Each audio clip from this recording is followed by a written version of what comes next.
మన తొలి వెలుగు ప్రేక్షకులందరికీ నమస్తే. పురుగుల మందు పోసి గొంతు విసికిరట బిడ్డది. పురుగుల మందు గొంతులో పోసి మరి కడుపులోకి దిగిందో లేదా అని చూసి ఇట్టయితే సావనట్టుంది అనుకొని గొంతు విసికి కథం పెట్టిరంట. కూతురిని కడతేర్చిన తల్లిదండ్రులు. పెళ్ళైన యువకుడిని ప్రేమించిందని కిరాతకం, అనారోగ్యం వల్ల ఆత్మహత్య చేసుకుందంటూ నాటకం.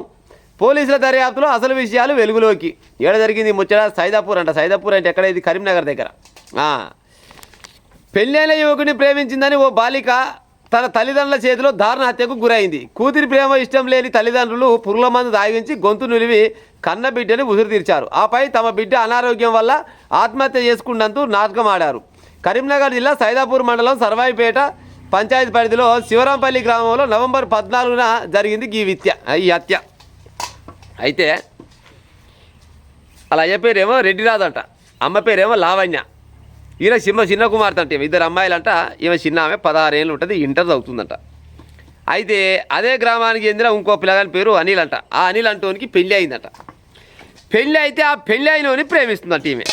ఎన్నోసార్లు చెప్పిరంట, ఇద్దరు ఒకటే కులం, ముదిరాజులు అంట. వీళ్ళు ముదిరాజులు అయితే ఇద్దరు ఒకటే కులం అయినా కానీ ఆయనకి పెళ్ళి అయింది, నీకు పెళ్ళి కాలేదు, ఈ ముచ్చట తప్పు బిడ్డ మమ్మ, కానీ నా మాటిను మా ఇజ్జత్ పోతుందని ఎన్నిసార్లు చెప్పినా కానీ బిడ్డ మాత్రం వినలేదంట. బిడ్డ వెనకపోయేసరికల్లా తల్లిదండ్రులు అనుకురంట, ఇక మన మాట ఇంటలేదు, మన ఇజ్జత్ పోతట్టుంది. పరువు హత్య అన్నట్టు ఇది లెక్కకు, మన ఇజ్జత్ పోతుంది. ఏం చేయాలనుకొని ఇక దీన్ని కథం చేసి అంటే మనం ఇక హాయిగా ఉండొచ్చు అనుకొని ఏం చేసిరంట, బిడ్డ పండ చూసిందంట. బిడ్డ పండ చూసి తల్లి మన బిడ్డ పండుకుందా అని మోహన్ కాడికి పోగానే మొగడు ఇద్దరు కలిసి వచ్చిరంట.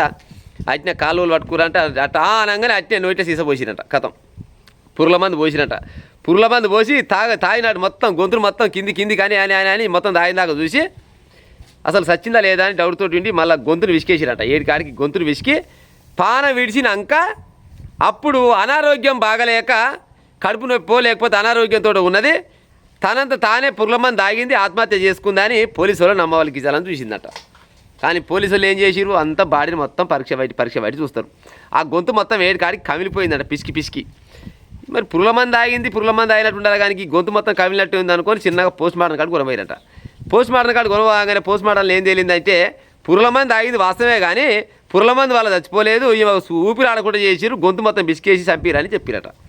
అప్పుడు తల్లిదండ్రుల కాడికి వచ్చి చెప్పురు అసలు సంగతి ఏమైంది, అసలు గిట్ట చచ్చింది ఏం కథ అంటే అప్పుడు సార్లు చెప్పిరంట. ఏది తల్లిదండ్రులు చెప్పిరంట, సార్ మా ఊళ్ళోనే అనిల్ అనే ఒకరిని, ఆయనకి ఆల్రెడీ పెళ్ళి అయింది.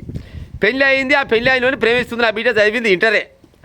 మమ్మ కానీ మయ్య కానీ అని ఎన్నిసార్లు బదిలైనా కానీ మా మాట వినకాలం లేదు. ఇక చూసి పానం విసికింది, ఏం చేయాలి, పాడైపోయి మా ఇజ్జత్ అంతా పోతుంది, పరుగు అయినాక మీ బతికేం అనుకొని నా బిడ్డను మేమే చంపాలని పన్నాగం పడినాం. పండ చూడంగానే అట్నే ఏది నోరు తెరవంగానే అట్లా విషం పోసి అట్ట కూడా మళ్ళీ బతికి మళ్ళీ మా పేరేడు చెప్తుంది అనుకొని మళ్ళీ గొంతు విసికిండు. మా ఇల్లు గల ఆయన గొంతు విసుకుండు, ఇల్లు గల ఆయన విసుకుండు, ఆ విసుకుందా కానీ భార్య భర్తలు అయితే నేరాన్ని అయితే ఒప్పుకోరట. మరి ఇంట్లో తల్లిదండ్రులు తప్ప బిడ్డ తప్ప ఇక నేను చెప్తేనే మళ్ళీ నా మీద గురికొస్తారు, కానీ ఇక జనాలే చెప్పాలి వాస్తవానికి. ఇప్పుడు ప్రేమించడం తప్పు కాదు, కానీ పెళ్ళి అయిన ప్రేమించిందంట. ఇక మరి ప్రేమ అనేది ఏమో గుడ్డిదా పాడైపోను. మరి పొల్ల కట్టేం కల్లా ఏదైనా పొరగారు దొరకకుండా వచ్చినా ఎవరిలో పెళ్లిగాలను ప్రేమిస్తే సరే, లంగో దొంగ అయితే కులం తక్కువనో ఎక్కువనో ఏదో రకంగా సరే, ఈ కాలంలో ఏం లేవు. కానీ ఒకవేళ పోతే ఏదైనా పోయి పోలీసుల దగ్గర పోయినా కానీ వాళ్ళిద్దరిని ఒకటి చేయదురేమో.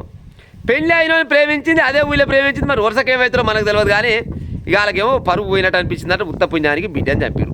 బిడ్డని చంపితే తల్లిదండ్రుల మీద కేసు అయింది, లోపల కొనవై లోపల అయితే వేసిరు, కానీ పోయిన బిడ్డ అయితే రాదు. ఆయనకి ఆల్రెడీ పెళ్ళి అయింది, ఆయన పిల్లం అనుకుంటుంది. ఎక్కడ పోతే 4 రోజులు ఏదో పిల్లలతో పంచాయతీ లెక్క అయితే తర్వాత వాళ్ళు కలిసిపోతారు, మళ్ళీ సకదనంగా పిల్లలకి అంతనే ఉంటారు, అదొక భాగం. కానీ ఉత్త పుణ్యాన్ని మాత్రం బిడ్డని చంపారు, పరువు హత్య అన్నట్టే లెక్క. మరి దీన్ని పరువు హత్య అనాలనా లేకపోతే ఇంకా వేరే రకంగా ఏమనాలి చెప్పొచ్చు, ముచ్చట చెప్తే కానీ మరి జనాలు అంతా జీర్ణించుకోలేరు కదా. చాలా మంది చాలా రకాలుగా అంటారు, మీ ఇంట్లో పిల్లు ఇంటి తెలుస్తుంది, నువ్వు తల్లిదండ్రుల వాని చాలా మంది అంటూ ఉంటారు కదా.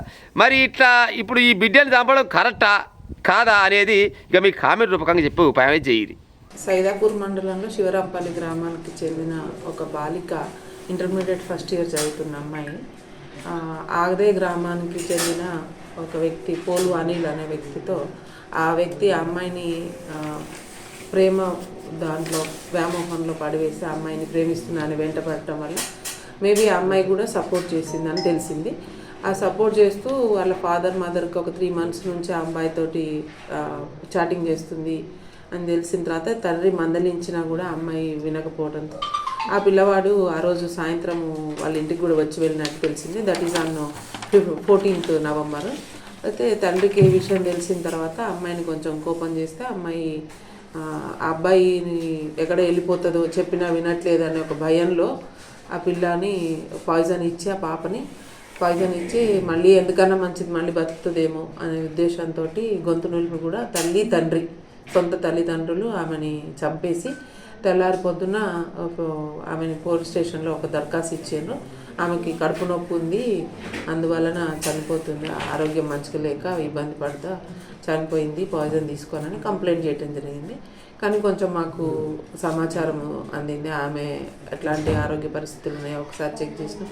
ఆ సిచ్యువేషన్ అంతా కూడా కొంచెం మాకు సస్పిషియస్ అనిపించి దాని మీద పూర్తి స్థాయి విచారణ చేసిన తర్వాత దానికి సపోర్టివ్గా మాకు ఎఫ్ఎస్ఎల్ రిపోర్ట్ కూడా రావడం జరిగింది. ఇది గొంతులోని మీద చనిపోతే హైరాయిడ్ బోన్ అనేది ఫ్రాక్చర్ ఉంటుంది.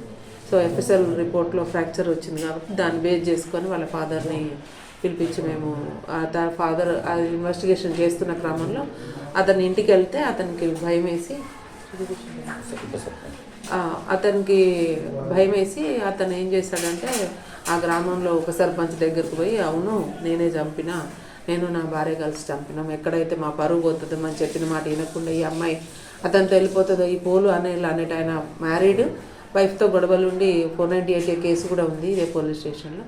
అతను ఎక్కడ వలలో పడింది కాబట్టి ఆ అమ్మాయి చిన్నపిల్ల చెప్తే వింటదో లేకపోతే మళ్ళీ ఇంట్లో నుంచి వెళ్ళిపోతుందేమో అనే భయంతో నాకు ఇంట్లో పెళ్లి కావాల్సిన అమ్మాయి పెద్ద పాప ఉంది, కుటుంబం వరువుపోతుంది అనే ఉద్దేశంతో వాళ్ళు అనుకొని ఇద్దరు కలిసి అదే రోజు రాత్రి ఆ అమ్మాయిని పురుగుల మందు తాగించి తర్వాత ఆమె గొంతు నులిమి కూడా చంపేసినట్టుగా మాకు అతను ఉప సర్పంచ్ గారి దగ్గర కన్ఫెస్ అయితే వారు ఇచ్చిన సమాచారం మేరకు ఈరోజు సెక్షన్ ఆల్టరేషన్ చేసి అతను కస్టడీలోకి తీసుకోవడం జరిగింది. కస్టడీలో తీసుకున్న వెంటనే అతని భార్య ఇద్దరు కూడా వాళ్ళు చేసిన నేరాన్ని ఒప్పుకున్నారు. దాని మీద ఈరోజు అరెస్ట్ చూపించి మేము జ్యుడిషియల్ కస్టడీకి పంపుతాం.